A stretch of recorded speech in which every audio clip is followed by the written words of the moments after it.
Start out with a slide here. I hope you all had a look at it. Here's us, 6 foot. You may have noticed I'm a tall guy too. Maybe you might have taken note of that. Turn that one on. So I'm 6'9". Actually, I'm shrinking a little bit. I'm more like 6'8" now. But so here's me. Give you an idea. The tallest man in the world. His name was Robert Waldo, or the Olsen giant. He only lived to 22 years old. Tallest man in the world, 8'11", so just a little bit over this Caesar of Rome. This guy lived in contemporary times. He was actually known to be that tall. And then the scale goes up. You got some big guys. How about 36 feet tall? I wonder if he'd even fit in this room. I wonder if they ask these guys if they play basketball all the time. They do me. So this is something I've been very interested in for many years. I traveled across the country 4 times working on a book called Sacred Places North America. It's out there on my table, as well as a book called Modern Esoteric, Beyond Our Senses. And that book I was able to expand a little bit more on the whole concept of the giants and perhaps the unknown origin of the human race. I always start this talk out by just saying, consider that the planet Earth has been a habitable planet for millions of years. You know, we could have been here with the dinosaurs and breathed maybe it would have been a little more oxygen rich, maybe a little hotter and steamier, but we could have survived. And what I'm going to show you with these guys is they're not quite human. There's some characteristics that you'll see that, apart from their ginormous size, lead me to believe that they're human-like, but certainly not Homo sapien human, not at those heights.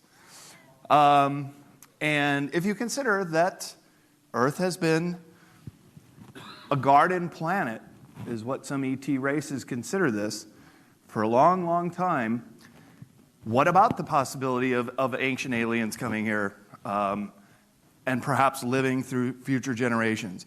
I'm also going to show you that these guys might still be around in some very remote areas, possibly underground.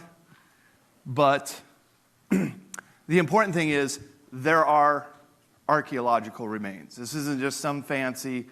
This is based on facts, photos, hieroglyphics, testimonies, and headlines in newspapers. We're going to go through all that. And there's this museum called Mount Blanco Fossil Museum, where many of these that you see before you are located. So this was an unbelievable internet meme that came out about 5 years ago from Mount Blanco Museum. But is it so incredible? I mean, we're talking about aliens, UFOs, visitations, interdimensional beings at this conference. I'm just going to show you some bones. So that should be an easier one to swallow, perhaps. In fact, there have been over 200 giant digs in contemporary times that have been documented. But there is a media blackout on this. Ever since about the 1950s, it just went silent. And so all we really can rely on now are some archaeologists who are a little bit renegade out of the fold who will release their images. And you have to ask yourself why. What's so difficult about this concept that there's maybe these giants that lived in prehistory? And the telling of the bones will suggest that perhaps it would change the whole narrative of who we are. Similar to what speaking about extraterrestrials would do. We would have to rethink everything about ourselves. We'd have to rethink our theology. We'd have to rethink evolution. We would have to rethink archaeology. And we would have to rethink who we are. And look, I'm just a couple inches taller than you, and people pointed out all the time how big I am. So when you get a big guy like this, it's a game changer. It really is. It's about as big as coming forth with the whole ET disclosure, I would contend. Okay, so this guy came out a couple years ago. That's a big guy. We don't really have to go into whether it's real or fake, but there were photos of him with the Japanese royal family. This is some big sumo wrestler guy. It actually came out by WikiLeaks. We're the first to release it, and WikiLeaks has a pretty good reputation for releasing real material. So just consider this an example of how big some of these guys are. And mind you, I would contend there could still be some alive today on Earth, and we'll go into that. So this sumo guy came out. He was 1890. Of course, if you look on Snopes, they would say, oh, it's a fake, and they didn't even have video cameras in 1890. Actually, they did, very first ones, and you can see how it's kind of grainy and choppy. And look at the size of the horse. So, and the feet and the hands and the neck. Look at it. Guy is doing some serious gym workouts with his neck. He would be up there. He would be up there in probably the 20-foot range, I would estimate. If you see the guy on the horse here, or the royal family, they appear to be sitting down. This guy's standing up. Look at that. Oh, coming up to here. Big fella. Okay, so this was another video that came out of this giant head, and this guy is kind of walking around and poking at it, and somewhat got it out of frozen tundra somewhere in Siberia, I believe. And just another example of how this stuff keeps turning up. You know, if nothing ever kept turning up, you'd probably step away from all this. But then you look back at the historical record, giants in the Bible, and many other references like that. Now, this is really interesting. We're going to talk about the Titicaca Paracas coneheads, the elongated skulls. Not really politically correct, some of the words they use here, but it gives you an idea that there are many different types of humans on this planet. I could do a whole talk about the Rh negative blood factor. Rh stands for rhesus monkeys, and 15% of us are not related to the apes. So how is it that they are commingling with us? And keep that word commingling in mind. My family is actually Rh negative. I had an Uncle Douglas who died at 5 days old because his blood was Rh positive, like my grandfather, but it mixed with my grandmother's Rh negative blood, and it killed him. No other animal species does that happen. So there's some really weird stuff going on with the human genome. So in 2017, the magazine Nature came out with this little guy. So this is also a little bit about dwarves. They said that this Flores Island dwarf in Indonesia, this tall, full grown, make all you feel tall, 3 foot tall for females, 3.5 for males, was not related to humans. Not at all. Nope, these guys are their own genome that just branched off a long time ago, but lived here on Earth. So if we can admit that these dwarves lived here, why is it so hard to consider that the giants also existed? So this Flores man, hobbit, it was found in Indonesia, as I mentioned, is not a direct relative of modern humans. And this is in April 2017 when this article came out. Homo floresiensis was likely a sister species of Homo habilis. So way back in the evolutionary tree, this one branched off. And there are other known dwarves that have been found as well. So if we can just consider all these different types of known skulls and people who have lived, and of course Neanderthal with the heavy brow, I just always beg the question, what if? All right, so there are archaeologists who have made disclosures that weren't happy with the fact that they thought that they had found perhaps the discovery of the century, only to have authorities come in and whisk them away. This is one of the most famous.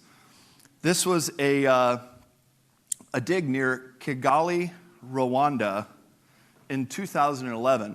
And it actually got picked up by some media sources in Russia and elsewhere. These, I think, are the most authentic of the pictures. And now I'm going to start showing you some features that do not make them quite human, including double rows of teeth. Of course, the massive size of the skulls. When this dig was found, most people are extremely superstitious in third world countries, and people just cleared out of the village, just ran away. Oh, they're digging up demons. And you can see how something like this could be condemned by village elders, and if they weren't swooped up by authorities and taken away, oftentimes they can be ruined too, because people are just afraid of what they don't know. So here's another example of giants making it into the mainstream media. Has anybody heard of the Boskop skull? This came out, a few people. Here we go. Discover magazine saying that they found these massive Boskop skulls in 2009 with the headline, "What happened to the humanoids who may have been smarter than..." So they're even giving them now credit for a bigger head, bigger brains, bigger intelligence. And this is a comparison of a modern human skull to the Boskop skull. And another find of a researcher cannot believe his eyes, but these Boskop skulls were leaked to the, before some of the other finds were leaked to the internet. At the 5D conference I spoke at last October, Luigi Muscock, another one. Well, I'm gonna go all jazzed on this. We're getting into the giants with some coffee here, great. So there was a gentleman that came out from Sardinia, Italy. You guys know where Sardinia is? It's an island off of Italy, not quite as big as Sicily, but not very well populated either. And Luigi made some amazing claims. I couldn't wait to speak to him afterwards, and he didn't speak English, so we had to work through a translator. But he discovered tombs, artifacts, and bones of 15-foot giants on his property near Cagliari, Sardinia. That is the very bottom of Sardinia. And the most amazing thing he said was, they're still there. There's some valleys of Sardinia which are off limits to humans, and he told me that they're still there, that they are a few dozen, not many, but they still live there. So every time him and his brothers and his family were exploring around, they're clearing away some thicket, they find another one of these long barrow megalithic tombs, finding the bones. Well, after a few times of telling the local priest, and the Vatican got wind of it, they too would come in, remove everything, deny it ever existed. In this country, it's called Smithsonian Gate, and it's happened here quite a bit. A few people might have heard of that. Yeah, we're going to get into that. We're not going to let that stone go unturned. But my point is that it's a very good possibility some of these giants could still exist. And this does kind of parallel the cryptozoology side of things, possibly some connection to Bigfoot. I haven't made that connection yet, but I'm just saying that there's a lot of weird stuff in this world. And again, let's just consider what if. And by the way, these photos I'm showing you, they're not Photoshop, they're not a trick of perspective, they're just as is. Okay, here's a good friend of ours, Michael Tellinger. He also speaks of the giants, and When I gave this talk last year, I had the great honor of Jacques Vallée being in the audience, and he asked me afterwards, well, where's the DNA evidence? Well, there is a lot of DNA evidence, including what was done with this finger bone. So I had lunch with Michael Tellinger, and I said, where are we at with this? People are asking, I need to know. And he said there's a gentleman named Claus Donna who did DNA tests on an Ecuadorian giant, and it was determined to be a different DNA than humans. So when the evidence starts coming in like this, double rows of teeth, extra digit on their hands, different DNA, giant bones that could not be human, and then remnants, a mummified finger bone. Well, actually, this was a fossilized one. We're going to go into some mummies here. But then Michael Tellinger also has a famous video of him going to this giant footprint, which is in South Africa as well. He told me that this finger bone was from Egypt. We're going to take a look at some other finds from Egypt. Well, here's one that just came out yesterday. Good friend Sid Goldberg of Gaia TV sent this to me. I had to do a little homework last night. Took an hour off to look into this. The DNA results have just come in. So Maria is not a mummy. Actually, it's a dwarf.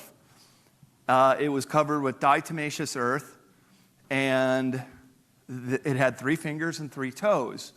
Kind of like a gray alien who, have those real long limbs and fingers. I'm not saying this is a gray, but it's small, and it's been checked out by several DNA scientists. More results to come. But I just want to use this as an example that here's a humanoid mummy called Maria, and there was also a little baby that they examined. And it did not match any known human DNA genome. And it is not a mutation either. All right, let's take a little trip to Egypt. I came across these images a couple years ago, and combining it with some of the research I had done in North America, I said, this is something that people need to know about. And when these Egypt images came in, I thought, this is just tying it all together. This is bringing us full circle and giving us the opportunity to look back at one of the high civilizations on Earth. I would say arguably the highest civilization in prehistory before the antediluvian civilizations such as Lemuria and Atlantis. Quite likely, Egypt is a throwback. The Osirian Empire, which was the people who survived Atlantis, came here after the continent stopped moving and built those incredible monuments we see, especially the oldest ones, such as the Great Pyramids. And I actually, a little youthful indiscretion, climbed to the top of the Great Pyramid in March 1993. You're not allowed to do that. I'm not recommending anybody do that, but I did it. And I can tell you that the Great Pyramids, which are among the oldest, according to regular archaeologists, are the best, by far, the best constructed. I took a horse to Saqqara, and all along the way, there's crumbling pyramids, there's the bent pyramid, even the step pyramid at Saqqara is quite inferior to the Great Pyramids. And when you look at history, usually a civilization starts down here and moves up here and becomes more advanced. In Egypt, it started at the top, and then it got devolved in its cultural integrity. Then you throw in the giants, and something's going on here in Egypt.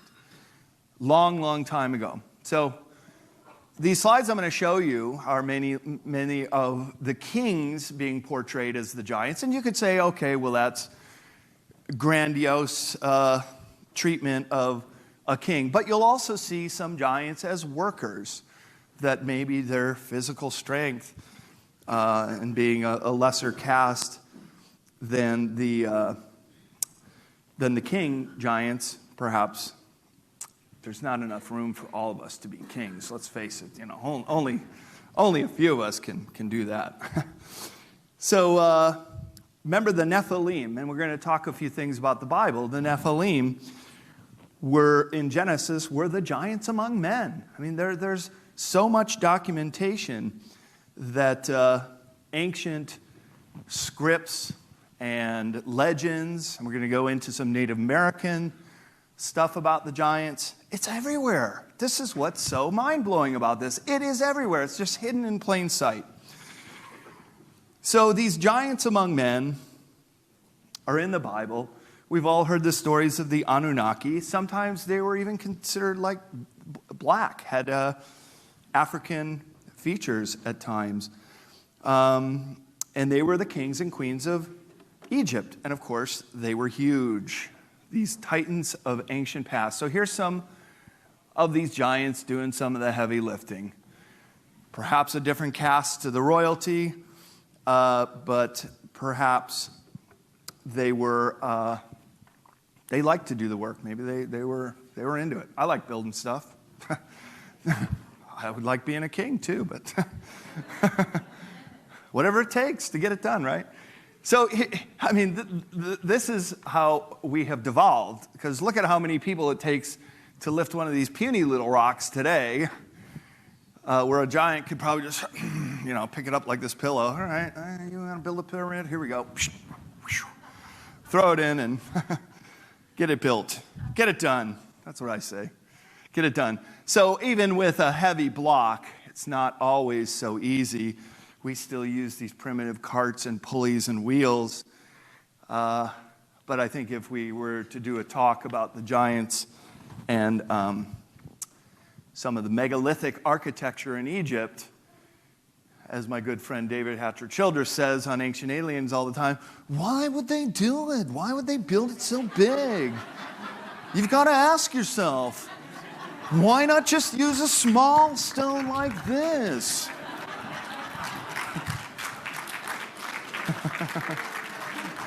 Clifford knows. He's a good friend of ours. I'm sure he'd be okay if I imitated him. So here we are in Egypt. This is a Egyptian pound note, a little bit taller than a dollar bill, but almost the same size. You can see the fingernail. There are also tendons in that finger. This is mummified, and this was it's 38 centimeters long. That is 13.8 inches for a finger, okay? I got size 13 shoes. That's just the finger. So if we were to do the calculations and put a body to the finger, it's 20.7 feet tall. That's 6.3 meters. I'm just a little over 2 meters.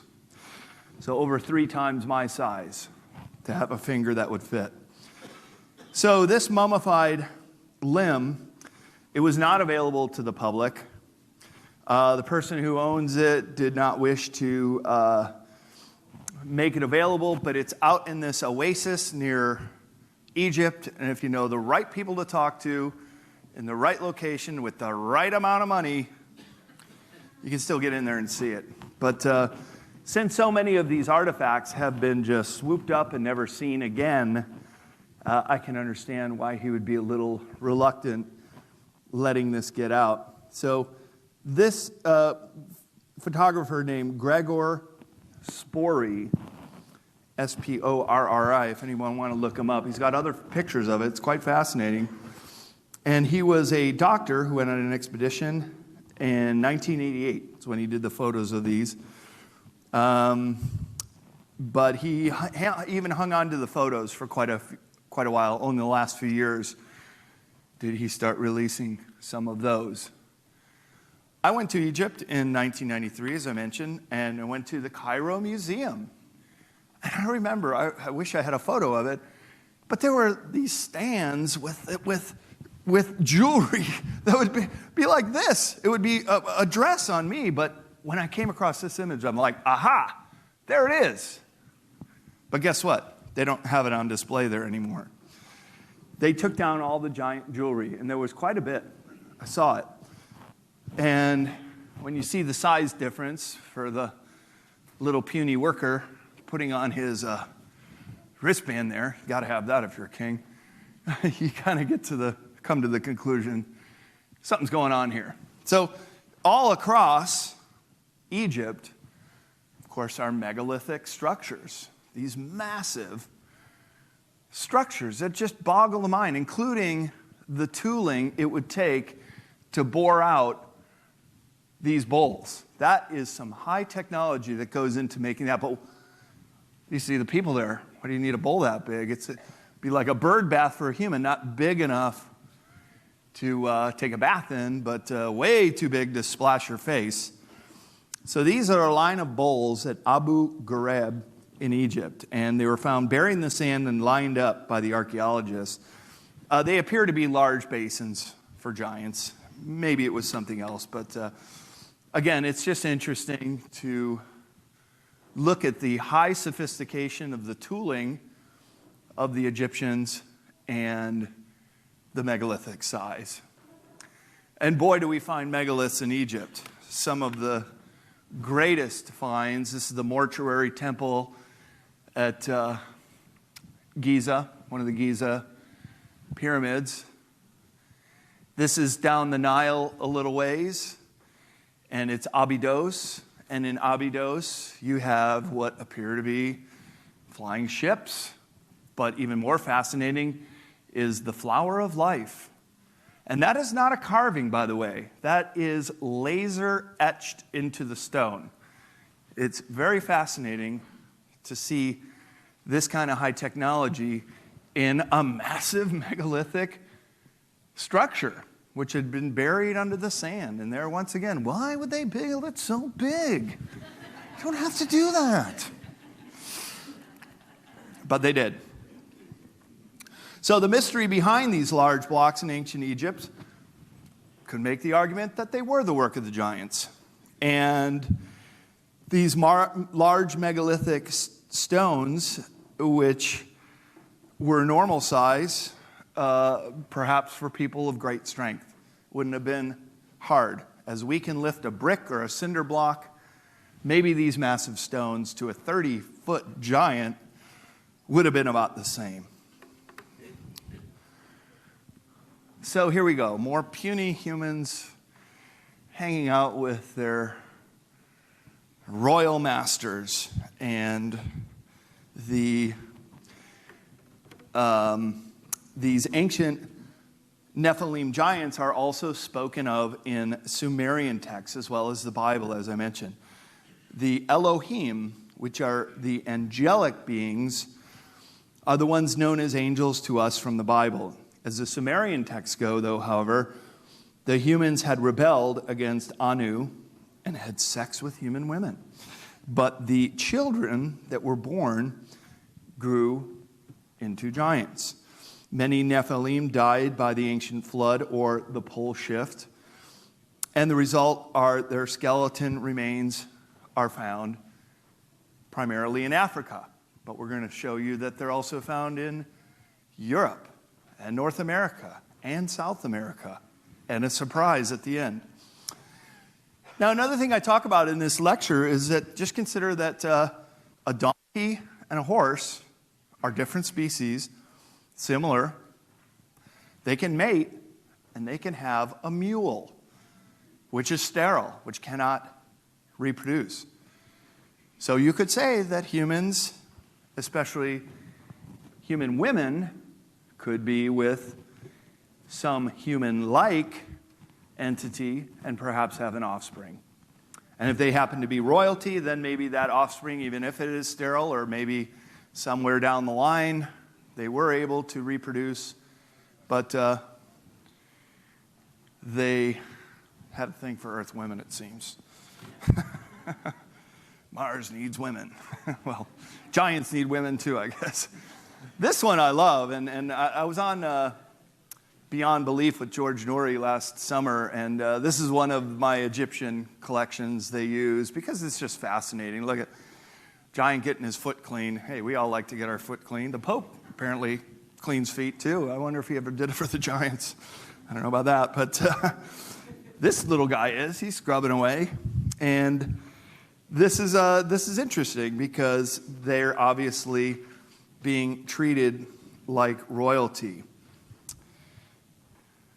And this is a very famous site. It's Saqqara, called the Serapeum. And these are made of granite that come from the Aswan region, about 700 miles away. Okay, and this is down in a subterranean chamber, and it's basically like all these rooms that come off a central passageway that come down a ramp. So to get these in there, this is not the native stone. They would have had to gone through a lot of trouble and right angles with a massive granite tomb that nobody knows what was buried in there. Well, Egyptian archaeologists will say that they were the tombs of bulls, although no bulls were ever found. That's just kind of what they said they thought it was. But you go to all that trouble and you make a tomb, and it's the size for a giant. Kind of put one and one together to get two on this one. These are 5 to 6 meters tall, long tombs. You can tell by the size of those people there how big they are. Again, 6 meters, 3 times the size of us. Here they are again. Supermassive kings. Who's the boss here? Yeah, that's pretty obvious. King James, Labramish, in the finals tonight. He'd look small next to these guys, I'm telling you. So these giants, again, could be a subset of us. They could be altogether their own species. Last year, it was revealed that the African giraffe is actually 2 species. Like, I never knew that. Been to the zoo many times, seen many giraffes. They almost look identical. There's just very small variations about them to say that they're 2 different species, okay? And they look almost exactly alike. So, take that to us. With all this evidence I'm showing you, it's not that far of a stretch to say, hey, if the giants can be subdivided into different subspecies, maybe humans can too. And I guess that's the subtitle of this talk, is that we're looking at the human race as being many subspecies. Some may not be alive anymore, probably not. In ancient times, how many of you have heard of Akhenaten and Nefertiti? So most of you. These were gods who were cone heads. I'm going to show you a slide of them in a second. They were the first king and queens of Egypt to just show themselves as they were. They didn't care.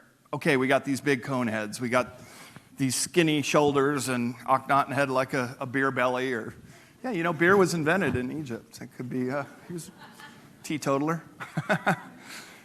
And he depicted himself the way he really was. That's what's so amazing about him. And I would say that the giants were doing the same thing. Hey, they like to travel. I like to travel. Why not get the humans to do the hard work, all that paddling? We could just sit up there and like, oh, check out that alligator. Cool. Why not? You know, of course, people weren't all treated the same as they are hopefully now. Maybe not even now, but these king and queens would have been on their ships. There's a giant ship that's buried right next to the Great Pyramid, too. One of their afterlife items, perhaps. So could this just be the most influential people who are drawn bigger to show that they are more important, while the slaves are less significant and are shown smaller size? It's possible. But I think with the preponderance of this kind of evidence, and now we're back to the bones, the telling of the bones.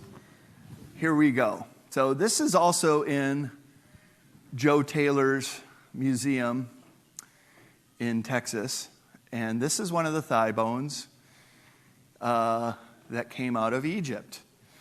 And this, what you're seeing is a replica. Many times, all that's left to take back are the replicas. But you can see the size next to this boy, archaeologist.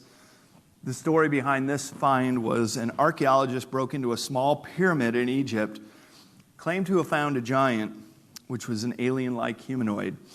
Unlike most ancient Egyptians, the cadaver was not mummified, had no ears or nose, a very wide mouth, and no discernible tongue. This is out of the notes that he collected on this particular find. Such a body may have be explained as being an alien, or could it have been a giant slave buried alive with his tongue cut out? We saw some of the giants doing the heavy lifting, and it was a common practice for the servants of the pharaohs to die, be killed when their pharaoh died, and have their tongues cut out so they couldn't tell the secrets of the court intrigue, palace intrigue. Yeah, they don't want them talking in the afterlife either. Off with the tongue. So the Egyptians were known to do this when their master or mistress died. This particular corpse was not wrapped or dressed in a traditional Egyptian burial shroud or garb, but was clothed in an odd metallic tunic. These are the field notes that came out of this particular find. In a small pyramid, its feet were adorned with shoes or slippers that had the look and feel similar to vinyl. So, these supermassive kings, we're not disputing who's boss. Am I going backwards? I am. Sorry about that. I had that thing upside down. Yeah, here we go. So, more critical evidence of ancient giant Nephilim. Let's call it for what it is. This is what I think it is. It's pretty clear in the Bible. They're talking about giants in no uncertain terms. So perhaps they're giant aliens, as I mentioned. It's been an inhabitable planet for millions of years. Maybe they came and went. That's a long time for a race to even exist. Many generations could come and go in a wink of an eye if we're talking about millions of years. So the reason these Nephilim could be half human, half alien, or even a part angelic being, which caused a mutation. And then, just kind of rounding out Egypt here, here's a giant coffin. Now, if this was a 5'7" pharaoh, would it make sense to build a 17-foot coffin?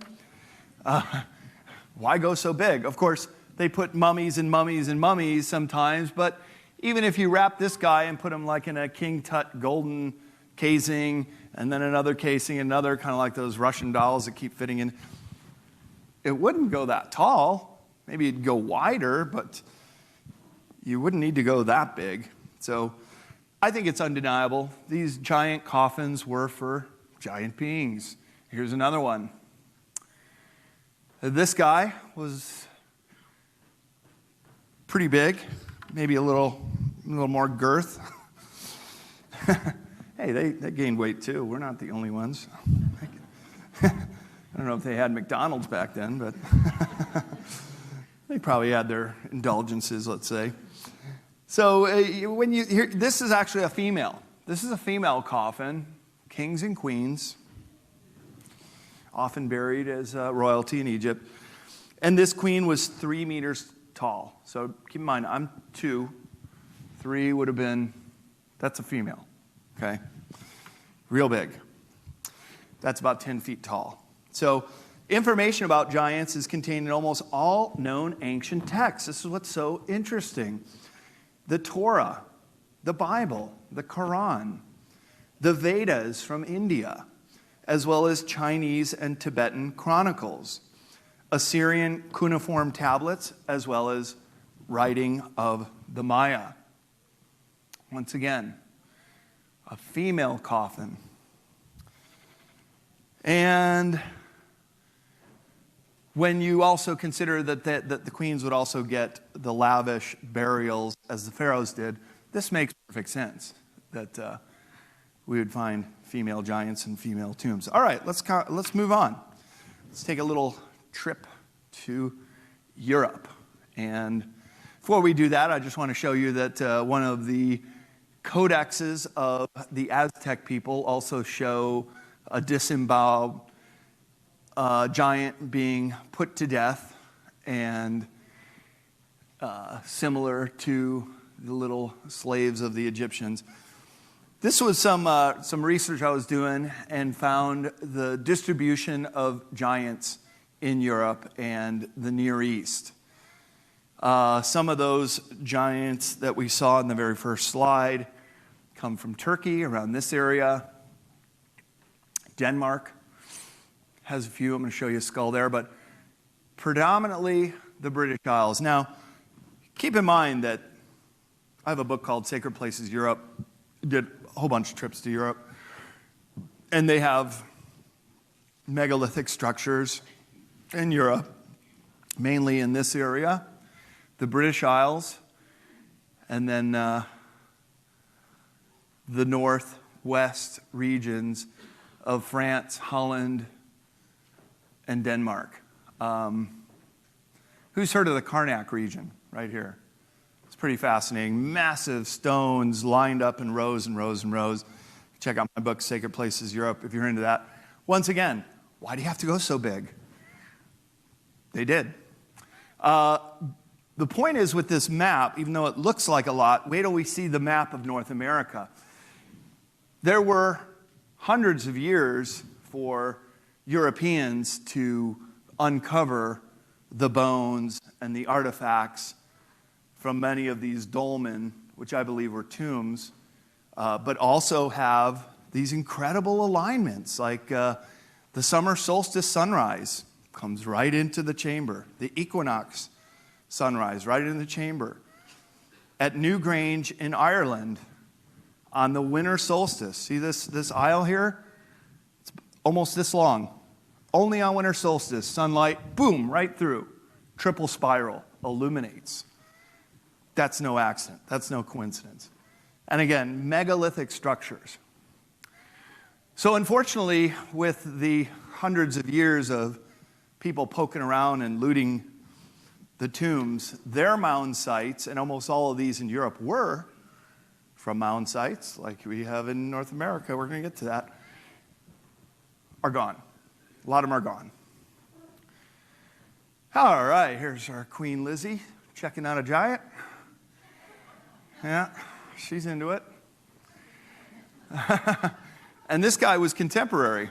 This guy here was this Irish giant, but in Europe, some are dated as old as 20,000 years old. And the older they get, the more unique their features are. You get the double rows of teeth, you get the extra digit, and sometimes it's been reported that when they open a tomb, they try to lift a bone, it just turns to dust.